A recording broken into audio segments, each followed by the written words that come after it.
ஐயப்பன் 5 கோவில்கள் இருந்தாலும் சபரிமலைக்கு மட்டும் ஏன் ஒவ்வொரு வருஷமும் லட்சக்கணக்கான பக்தர்கள் வராங்க? சபரிமலை மட்டும் ரொம்ப சக்தி வாய்ந்ததா? உண்மையிலேயே எல்லா சாஸ்தா கோவில்களும் சக்தி வாய்ந்தவைதான்.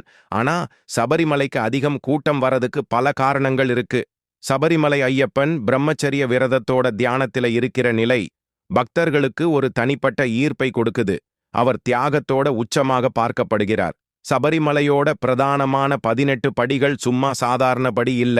அது 18 மலைகளுக்கு அதிபதியாயிருக்கிற ஐயப்பன் கிட்ட போறதுக்கான வழி. அது மட்டும் இல்லாம அது 18 ஆயுதங்கள், 18 தேவதைகள், 18 தத்துவங்கள்னு பல ரகசியங்களை குறிக்குது.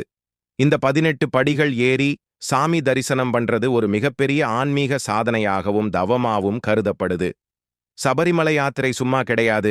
41 நாட்கள் கடும் விரதம் இருந்து அசைவும் தவிர்த்து, மதுவை தவிர்த்து, பிரம்மச்சரியம் இருந்து, சரீர மற்றும் மன தூய்மைன்னு பல கட்டுப்பாடுகளோட இந்த யாத்திரை இருக்கு. இந்த விரதத்தோட கடின தன்மையும் அதை நிறைவேற்றும் பக்தர்களோட அர்ப்பணிப்பும் சபரிமலைக்கு ஒரு தனி புனித தன்மையை கொடுக்குது. ஐயப்பன் மகிழ்ச்சிய வதம் செஞ்சு தவத்தில உட்கார்ந்த இடம் சபரிமலை. இங்கதான் பந்தல மகாராஜா சிறுவயதாயிருந்த மணிகண்டனை கொண்டு வந்து விட்டதாவும், அவர் தன் மானிட உருவை உதறிவிட்டு தெய்வமா மாறினதாவும் வரலாறு இருக்கு. இந்த ஐதீகங்கள் இந்த இடத்துக்கு ஒரு மிகப்பெரிய வரலாற்று மற்றும் புராண முக்கியத்துவத்தை கொடுக்குது. ஒவ்வொரு வருஷமும் நடக்கிற மகர விளக்கு தரிசனம் லட்சக்கணக்கான பக்தர்களை ஈர்க்கிற ஒரு மிக முக்கியமான நிகழ்வு. சபரிமலை மட்டும்தான் சக்தி வாய்ந்தா என்று கேட்டா இல்லைன்னு தான் சொல்லணும். ஆனா ஐயப்பன் தன் வாழ்க்கையோட உச்சபட்ச நிலையான நித்திய பிரம்மச்சரிய தவத்தில் இருக்கிற ஒரே சதலம் சபரிமலை மட்டும்தான். அதுதான் இந்த இடத்துக்கு இவ்வளவு பெரிய புனிதத்தையும் சக்தியையும் கொடுக்குது. சபரிமலைக்கு பெண்கள் வராததுக்கான உண்மையான புராணம் வெறும் பிரம்மச்சரியத்தை மட்டும் சொல்லல. அதுக்கு பின்னால ஒரு ஆழமான தத்துவம் இருக்கு.